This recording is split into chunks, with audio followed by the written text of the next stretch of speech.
You know, Miami is a place where things not only get started, they get finished too. And the Chamber is always involved in getting things done in this community.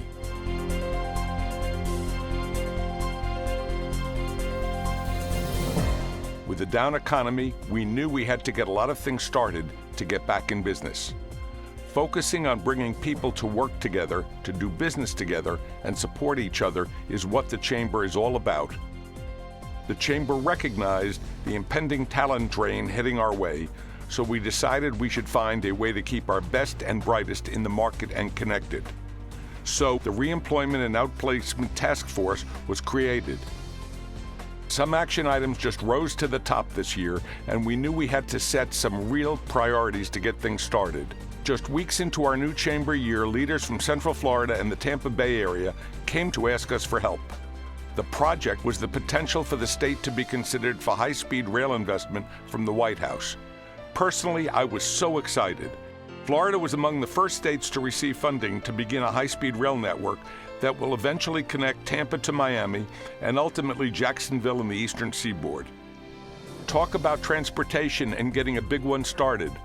The Port Tunnel is ready to start construction at long last.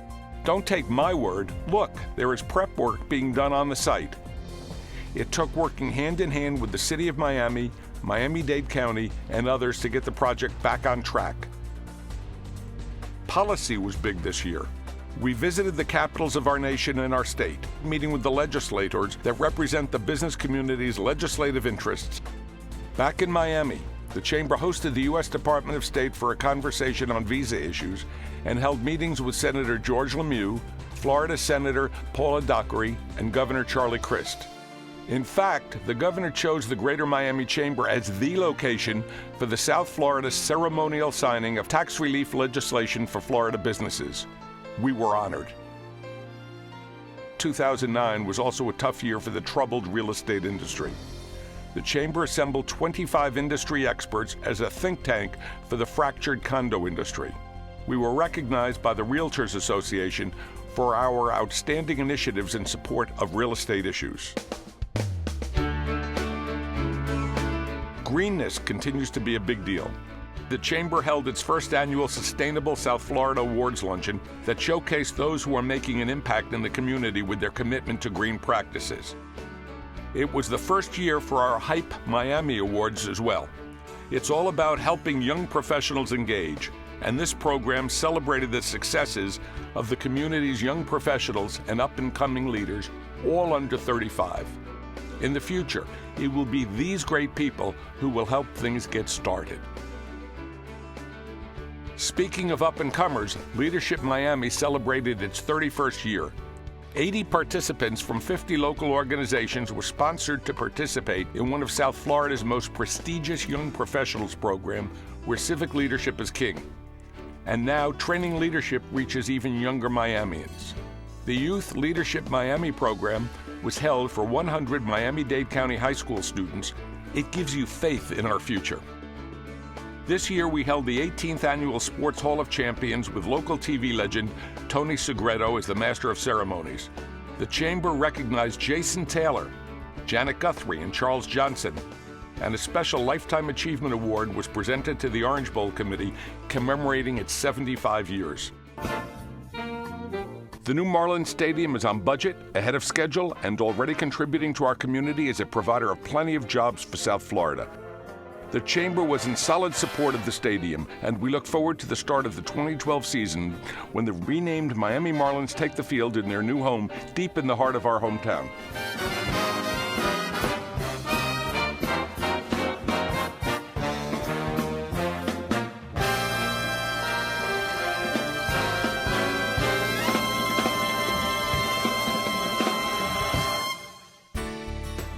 We also partnered with the Greater Miami Convention and Visitors Bureau and 7 local major healthcare institutions to market Miami as an international healthcare destination.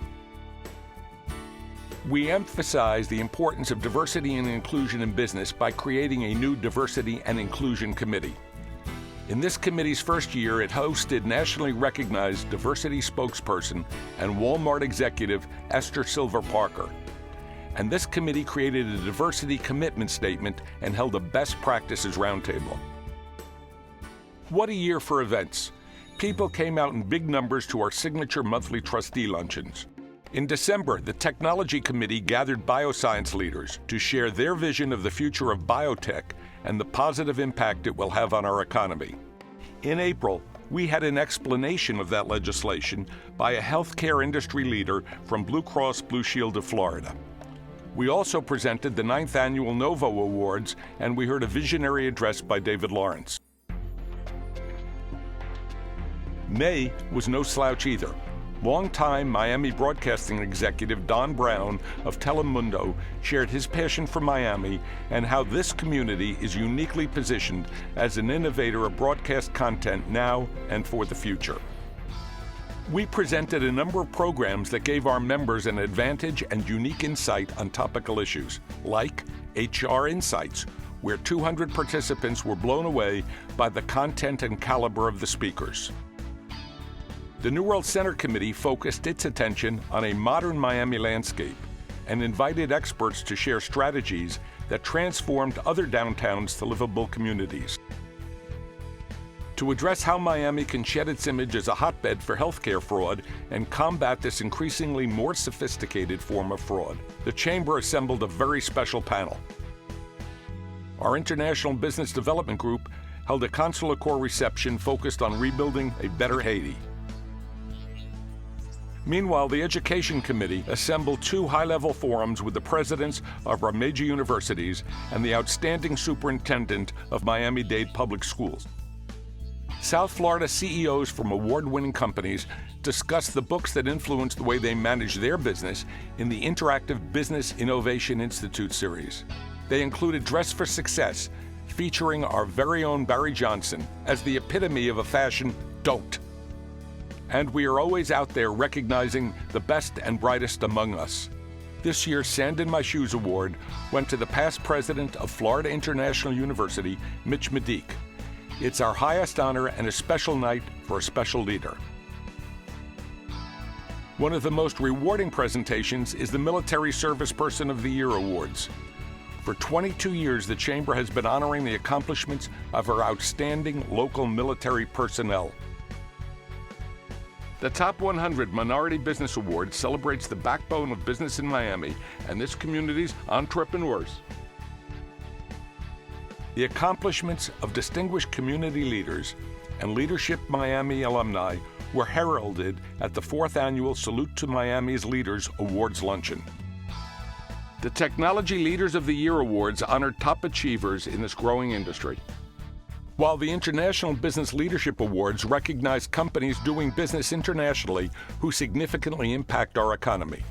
Speaking of international, America's Linkage, the Chamber's cornerstone international visitation initiative, traveled to Panama as well as a historic first-time trip to Canada and Brazil, and educated our members on the opportunities available to South Florida as the crossroad of international business.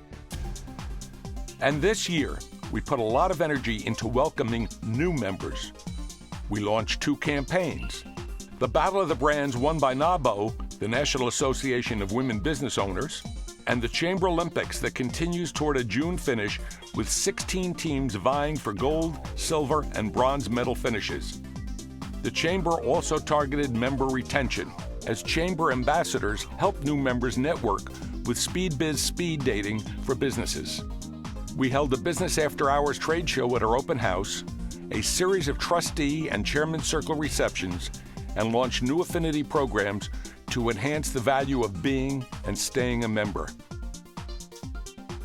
This year, Northwestern Mutual sponsored the Chairman Circle Luncheon series that featured top-line speakers on topics of interest to anyone doing business or living in our community.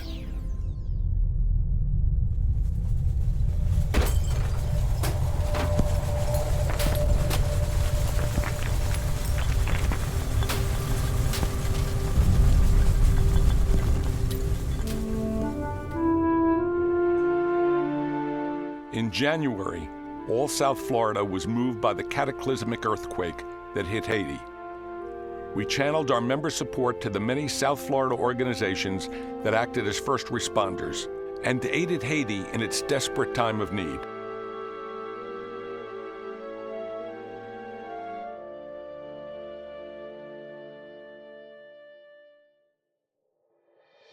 A special tribute was made for the Chamber's 13th annual Healthcare Heroes Awards Luncheon that recognizes the industry's heroes for what they do above and beyond the scope of their work.